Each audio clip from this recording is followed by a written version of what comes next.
OH, thank you for joining us. We had so much fun when you were on before, and we talked about the Biden dream house, the Trump dream house, and how every left-wing climate policy is driving up costs for everybody. And the thing we wanted to get into a little bit today, because you are our favorite expert on this, is how the left is using climate lawfare as basically a shell game in different states and cities to try and make everyone's energy more expensive. And one thing that you've tweeted about that I really loved is the Boulder case, and one of the attorneys involved in there with a pretty startling admission. Do you remember what that was? Yeah, of course I remember what that is. So I think what's really important for people to understand is that it's like a game show. Yeah, yeah. Do you remember that thing you said one time?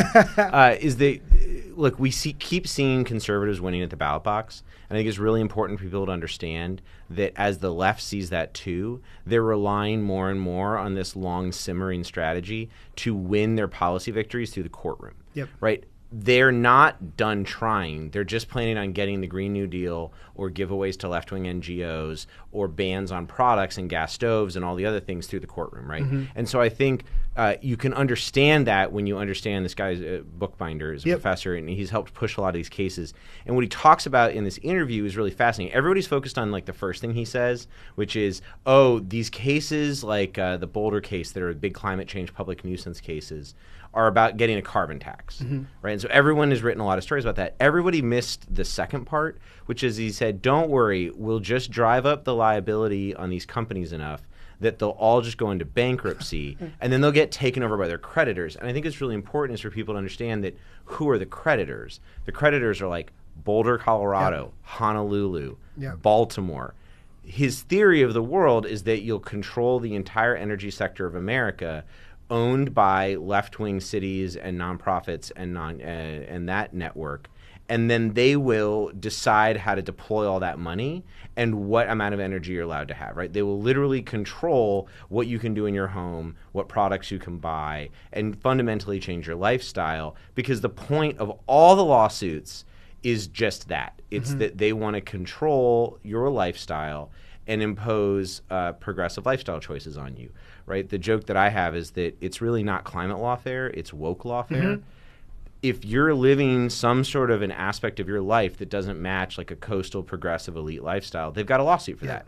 Are you using plastic straws? They've got a plastics lawsuit for that. Are you driving a Super Duty truck? They've got a climate change lawsuit for that. Do you own a gun? They've got a public nuisance lawsuit for that. And on and on and on down the stack. And so when you see this, it comes in the form of like this Boulder case that's coming up before the Supreme Court on Friday. It's a huge deal. It's one of this example where their goal is to take over the energy sector and control what you can do in your home. They also have this case that's being argued in January called Plaquemine Parish versus Chevron.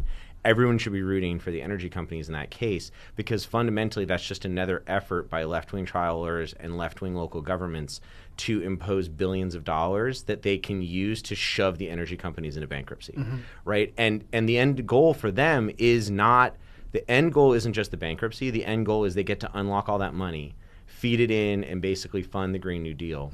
They get to feed it into their NGOs. They get to feed it into their policy preferences and change America through that vehicle, because they can't do it through Congress, right? Congress is blocked. They're losing in state houses. They can't get all of what they want, so they're turning to the courtroom.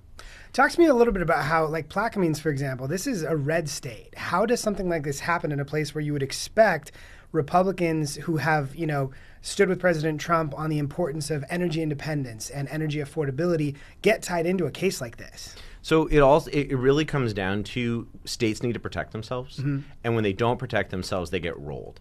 And when they're not paying attention, they get rolled. This is my theory. And so what you see there is you see this Plaquemine Parish and these local governments working with left-wing trial lawyers to impose billions of dollars of liability as part of this left-wing woke assault, right? And if states don't step up and limit what trial lawyers and local governments can do, then you're going to end up with your reddest states are the ones bringing these lawsuits. I mean, you've got Charleston, South Carolina bringing climate change cases. South Carolina is kind of the same boat, right?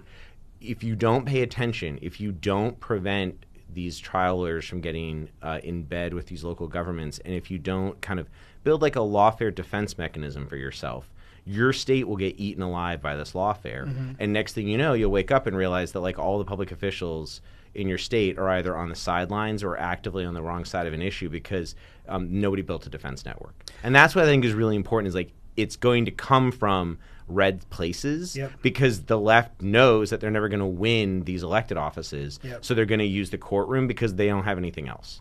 So with Plaquemines and this Louisiana case, we know there's a huge trial lawyer nexus. When I look at Boulder, for example, the little sweet Beaver Cleaver mayor of Boulder, Colorado is not necessarily your sort of liberal megamind guy.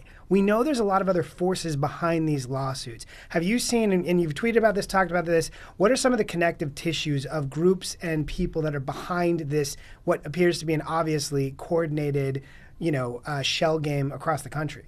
Yeah, you've got like a really simple mix of people from my perspective, which is you've got big left-wing donors, like out of the Arabella Advisors Network, funding a lot of the lawsuits. That's what's going to fund law firms like Shear Edling.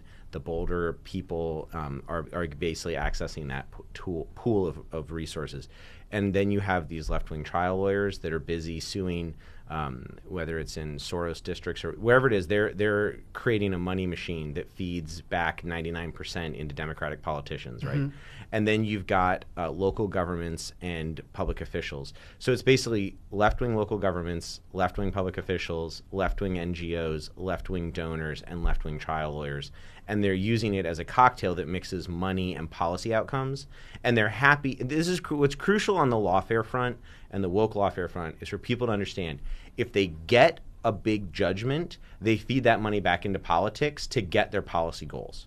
And if they don't get money and they just get something that bans a product, they've accomplished the policy goal. So to them, it's a win-win, right? Any sort of a win out of the case will either feed the money into their machine or will accomplish the policy victory. And the money is just there to accomplish the policy victory. Mm-hmm. So when you see these trial lawyer-driven lawsuits, know that the end result of that is going to be money feeding into the policy victories because it's all ideological. That's what everyone needs to understand is this whole lawfare strategy is their plan to reshape society around us without having to win everywhere at the ballot box. And if you wake up to that, then you start to build like lawfare protection into your mental mindset of what your officials have to do. Well, that is all the time we have for OH. You've got so much going on, but we appreciate you. This is amazing color on all these very important issues that affect consumers every day.